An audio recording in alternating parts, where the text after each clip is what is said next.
create a collar stand on this. So this vest can have any sort of collar on this. It could have like a Cuban collar, or just a collar shape, a collar stand, or a kind of a stretch collar that's coming down like a bomber jacket. I'm showing you how to do a collar stand with an extension on it. So I have a strip of fabric, straight, I pressed it in half, I chose a different width that I liked, and then I bagged out one part and gave myself an extension. I'm going to, so it's 1.2 seam allowance, and my scissors are not great. Where are some more? Over here. I'm going to clip right into the corner, clip the corner bits, and then go and turn this over.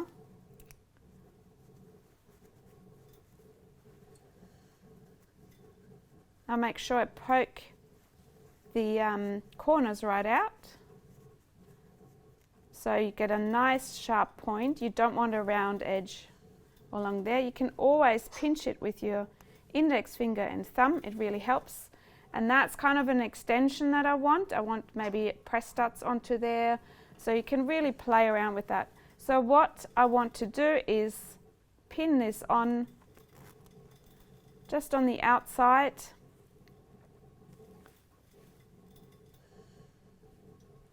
So not onto the facing. Let's pin this on first. Going all the way around. This is straight, your neckline is curved. The straighter you are on there, the further away it stands or comes out from the neck. The further curved you are along here at the front on your neck, on the band, the closer it goes to the neck. So you can see how this is sort of going around. So we're going to pin this around.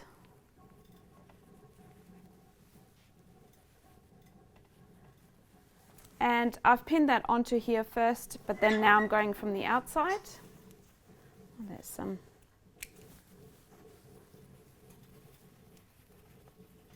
You can clip in, so it helps going around the corner. You can do that to the back, center back, and line this up.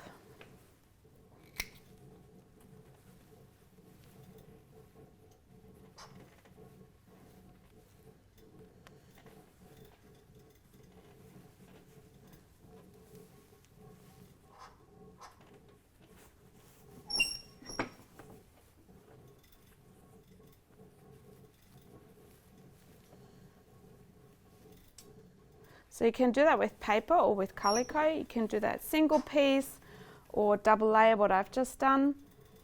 This is kind of like a half draped collar. It gives you a really good idea how these things work. Don't be afraid to play around with that.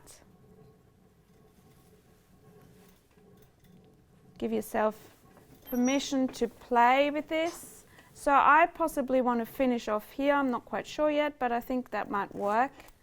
So if I have it finishing off at the end of the tape or the teeth in here, and then have that overlapping, you have two press studs, for example, that could work. You could extend that. You could even have a buttonhole through here and then feed that through. There's multiple options with this. So let's have a look on the table what this will look like. I might just cut this off so you can see a bit better. So this will be a collar, and I'm going to show you how to prepare this and how to insert this into your facing. So we're now going to mark where we want to stop with the collar. So that's my center frontier. I'm going to mark my shoulder. Let's see if I can mark my back. There should be a notch. There isn't, so what I'm going to do, I'm just mark the other side of the shoulder, and I'm going to mark that front part as well. And then I can take the collar off. Because the collar is on the straight, I don't really need to mark much on there. So what I can do here, take this away. I'm going to line this up and see these are my 2 center front pins, and you can see how close this is, the shoulder. So what we're going to do is marking the shoulder. I'm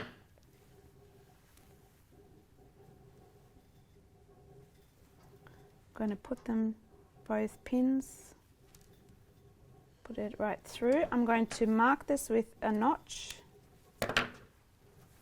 Maybe it'd be good to mark it for yourself with a pen or pencil so you don't get confused with these parts where I clipped in. This is my center back, my center front is fine. So what we're going to do is, so that's my shoulder,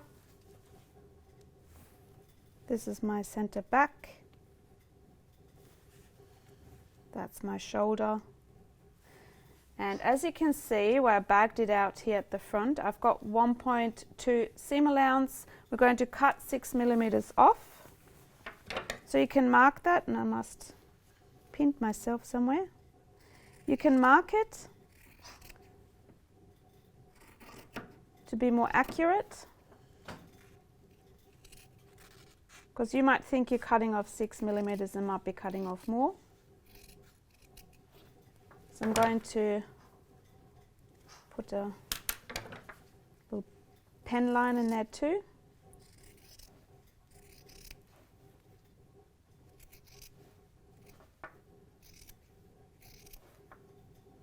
So remember, your neckline has 6 millimeters along the neck, and that's why I'm taking this off, because I accidentally had 1.2. So always match up your seam allowances. This is my center front on the other side where I don't have an extension tab.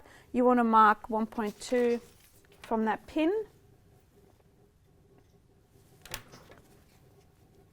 And cutting that off.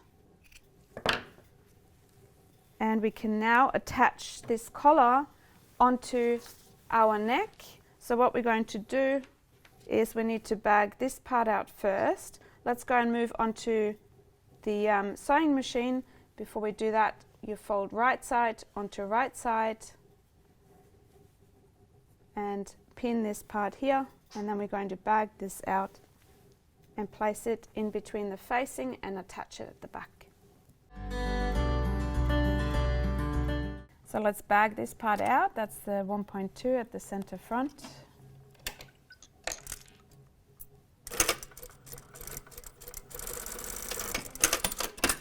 And I need some clippers.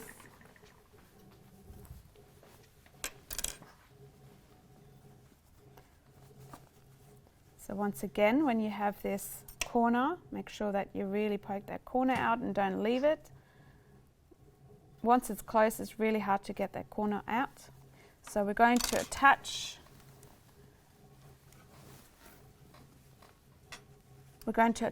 this neck or this neck band onto collar stand onto the neck line. We're going to place this just onto the jersey, so move the elastic, the zipper away. Put some pins on, line up your shoulder notch. You can make a paper pattern from this as well, so you have that for your next vest. I don't have a center back notch in here, so what I'm going to do is fold shoulder onto shoulder, and the middle of it is my center back.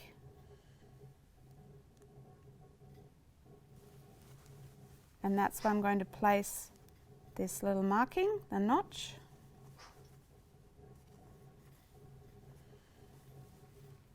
It will feel a little bit awkward because the neck is curved and your band is straight, but you want that standing sort of feeling, you want to get that. That's why we have it straight.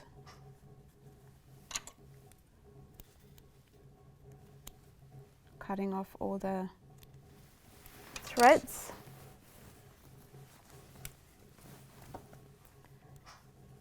And then this end here needs to line up with the end of the jersey. going to pin that down. I'm going to stitch this now at 0.6. That's a 1/4 inch.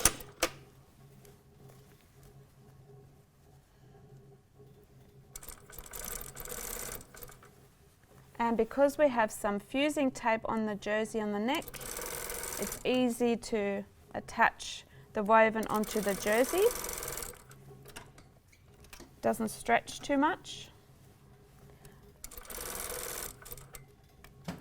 And I've just gone past my shoulder. I wanted to show you something before I go past my shoulder.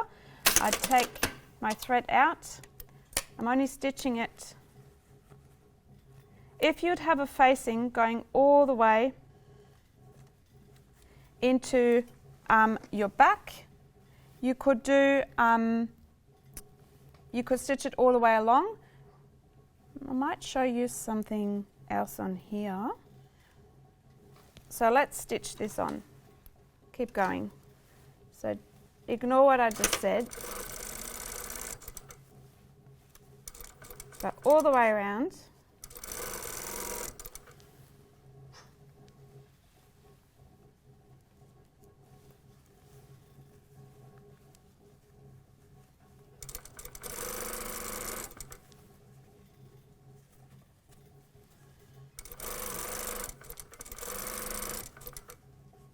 And come to the front here.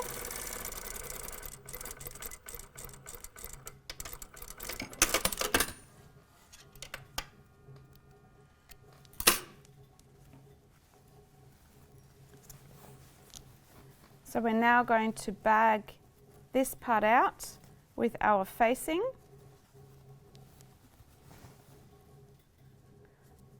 And that's going to be folded over, so you really need to make sure this is your stitching line for the teeth. That's where you fold it. And it feels a bit awkward because the top part, there's that bulge there, but you can bend it over.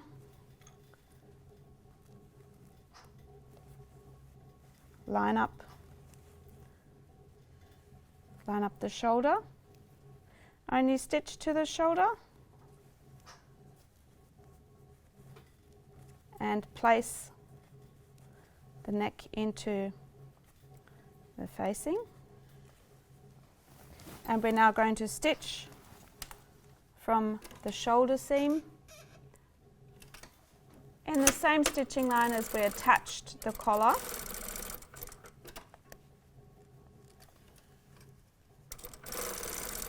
Let's see if my foot gets past this. If not, you can use your zipper foot again, going past that bulge. So it needs to be that one. The bulge here on the side. I'll see if I can get past it. So if it's a bit bulky, just go step by step. Use the wheel on the side so the machine doesn't panic and then go into the plastic.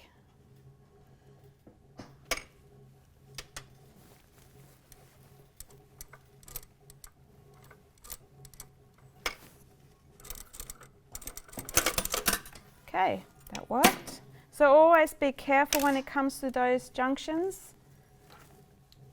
So once we have that, you need to push this out. You can see how this is slightly bent. Probably came too close. You can always unpick a little bit, but I think it will come out. You can see that's coming out now. This is how that collar stand is inserted. So when we come to the back panel here, what could we do to finish this off? There's multiple ways to go about. You could actually put a bind onto this and then press it down and then top stitch this down, a bit like this bind in here, or you only stitch to the shoulder and I can show you that now. So back tack to the shoulder and got that back tack onto here. We can take this part off So this is another option. This is what I was going to show you beforehand, but I want to give you two different solutions for this. So you're going to take this part off.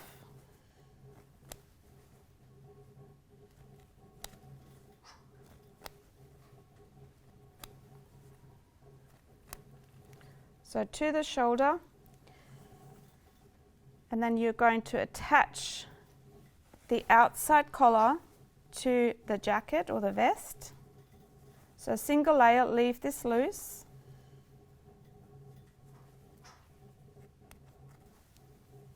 Starting from the shoulder.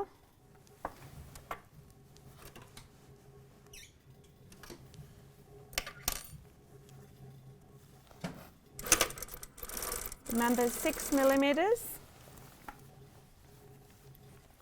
So this is if you don't have a facing at the back. Your pattern piece doesn't have a facing at the back. They come to that point, exactly to the shoulder point, back tack.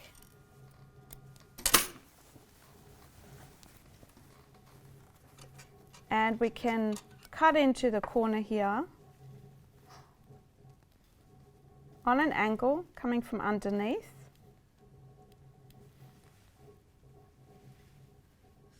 And my scissors, I need to get better clippers scissors.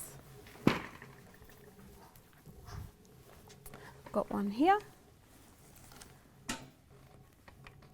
So this is loose, so I've attached the outer collar to the jacket or the vest, and I'm going to clip into just the outer collar and the vest to the shoulder, so my seam is released and folds into the collar, and we can now move this collar, seam allowance, fold it under and pin stitch it down or ditch stitch.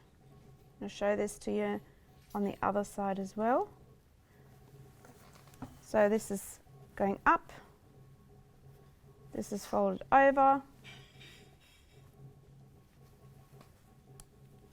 and you can see how the seam is enclosed into the neck.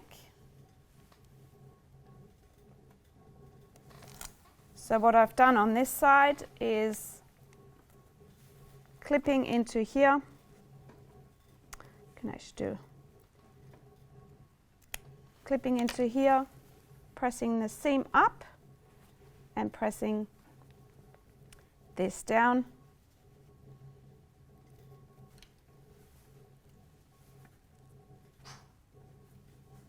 So I'm enclosing this back part. This part here gets bagged out with your facing. So this will look like that.